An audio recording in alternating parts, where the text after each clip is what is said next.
Halo semuanya, sebelumnya perkenalkan, saya Naura Ishkadifa Buana, biasa dipanggil Naura. Jadi saya merupakan mahasiswa aktif eh, Universitas Bina Nusantara Malang. Nah, saya dari jurusan Entrepreneurship Business Creation, NIM saya 2702334405. Jadi di sini saya ini mau sedikit cerita nih tentang esai yang pernah saya tulis untuk memenuhi tugas bisnis plan di SN1 sebelumnya. Nah, saya nulis esai yang udah saya upload di ResearchGate, yaitu dengan judul Membangun Keberlanjutan Perencanaan Bisnis untuk Produk Ramah Lingkungan. Nah, yang pertama-tama, kenapa sih kok saya milih judul ini? Itu karena saya tertarik banget sama yang namanya sustainable product, apalagi saat ini nih kepedulian masyarakat akan bagaimana sustainability ini berjalan ya, itu udah mulai meningkat. Jadi kayak masyarakat udah makin banyak nih yang peduli bagaimana biar dunia ini bisa jadi dunia yang lebih baik, karena memang banyak banget sekarang kerusakan-kerusakan yang terjadi di alam karena proses-proses bisnis dan juga produk-produk yang memang kita gak sustainable ya, kayak yang plastik gak bisa terurai dan lain-lain. Nah, maka dari itu ini saya tertarik banget buat bahas yang namanya sustainable product, dimana produk ini adalah produk yang diharapkan tidak mencemari lingkungan seperti produk-produk yang tidak sustainable. Nah, di sini yang pertama-tama nih di pengantar ya. Jadi di sini ada saya membahas kayak masalahnya itu apa. Nah, di sini saya tulis kayak ya memang produk-produk lingkungan ramah lingkungan ini menjadi salah satu solusi untuk adanya kelanjutan menjaga keseimbangan ekosistem di tengah meningkatnya kesadaran masyarakat ya. Tadi seperti yang sudah saya bahas sebelumnya, karena memang banyak banget aktivitas bisnis yang bisa mempengaruhi ekosistem, kayak banyak nih yang membuang limbahnya, banyak yang mencemari sungai, mencemari tanah dan lain-lain. Nah, itu dia. Maka dari itu, untuk mengurangi dampak negatif yang terjadi di lingkungan, produk-produk yang sustainable itu dirancang dengan mempertimbangkan seluruh siklusnya. Jadi bukan cuma ketika ia dipakai, tapi juga ketika ia diproduksi. Bagaimana bisa produksinya itu tidak mencemari lingkungan. Jadi bukan cuma ketika dipakai dibuang tidak mencemari, tapi juga ketika diproduksi bagaimana limbah-limbahnya itu enggak mencemari lingkungan gitu. Lalu, nah, produk ramah lingkungan ini juga diusahakan itu mengurangi polusi dan limbah yang memang mencemari lingkungan ya, dan juga memberikan nilai tambah bagi konsumen yang peduli akan keberlanjutan. Nah, jadi memang produk-produk ramah lingkungan itu segmen utamanya itu orang-orang yang memang peduli dengan lingkungan, karena itu ketika segmen utama memang sudah terjangkau, maka kita bisa pelan-pelan untuk menjangkau segmen lainnya gitu, karena pasti banyak banget kan orang-orang yang memang FOMO dan juga kayak ikut-ikutan, ikut tren, kayak yang mau menggunakan produk kalau memang udah ada testimoninya kayak gitu.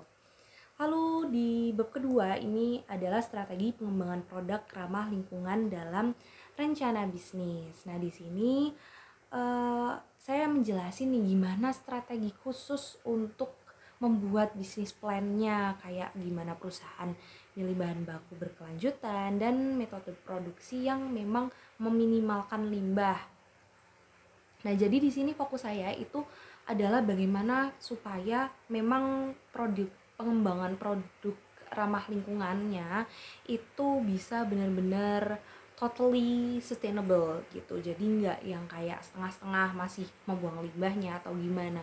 Nah, maka dari itu di sini untuk memastikan keberlanjutan produk itu perusahaan memang harus mempertimbangkan ya bagaimana limbah mereka keluar, bagaimana supaya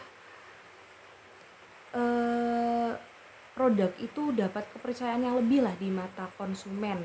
Kayak ya memang ini produk yang benar-benar sustainable gitu, nggak cuman ketika penggunaannya tapi juga prosesnya juga. Nah, itu itu tadi. Memang ketika produk itu dikembangkan itu kita juga perlu memperhatikan prosesnya.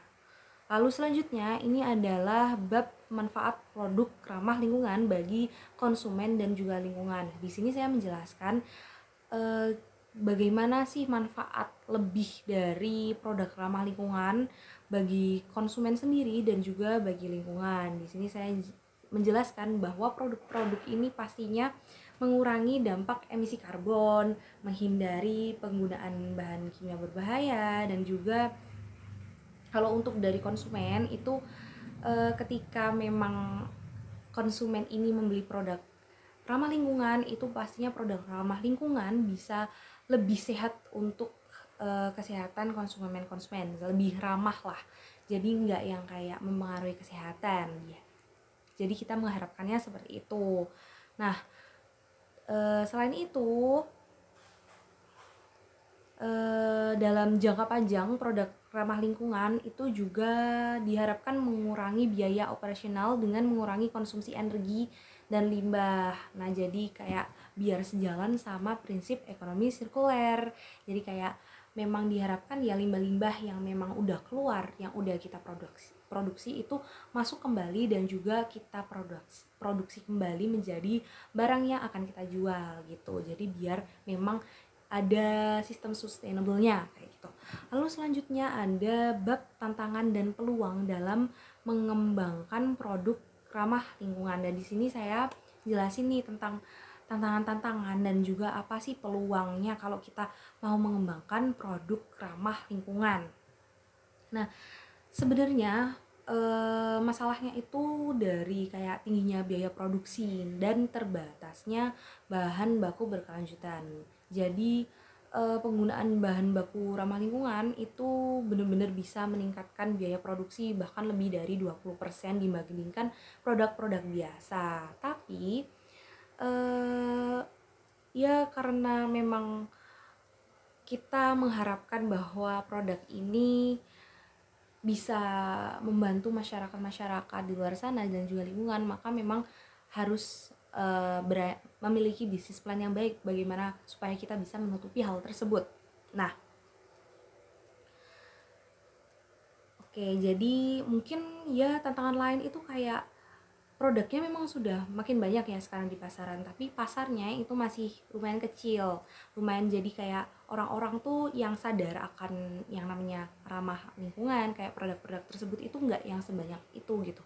Mungkin memang banyak, tapi yang punya kesadaran itu tuh belum bener-bener banyak gitu. Jadi itulah tantangannya. Maka dari itu kita juga harus bikin suatu produk ini jadi produk yang benar-benar solutif, menarik, dan juga worth it lah di mata masyarakat, biar masyarakat utama, segmen yang utama ingin kita jangkau itu bisa terjangkau terlebih dahulu. Nah, terus di bab terakhir ini ada bab selanjutnya ya, ada hubungan sustainable product dengan business plan. Nah, jadi sebenarnya kayak kalau di bab ini tuh cuman menjelaskan tentang gimana hubungannya aja sih, kayak sustainable product itu memang kayak perlu banget bisnis plan untuk mengembangkannya biar lebih matang kayak gitu. Lalu selanjutnya ada pembelajaran, dan di bab pembelajaran ini ya saya lebih highlight tentang apa sih yang memang bisa kita pelajari dari esai yang sudah saya buat. Nah, kayak membuat bisnis plan untuk produk ramah lingkungan itu memang pentingnya gimana, terus kayak ya kenapa kok kita harus buat kayak gitu. Nah, lalu di sini ada kesimpulan. Nah, kesimpulannya ini saya ambil kayak ya memang produk ramah lingkungan ini sangat-sangat perlu rencana yang matang, strategi juga, dan juga komitmen. Kayak nggak bisa segampang itu, harus benar-benar bisnis plan-nya matang kayak gitu. Nah, kurang lebih seperti itu esai yang sudah saya buat. Terima kasih sudah bersedia mendengarkan penjelasan dari saya. Mungkin bisa diikutin buat esai semacam ini, bisa jadi referensi. Terima kasih.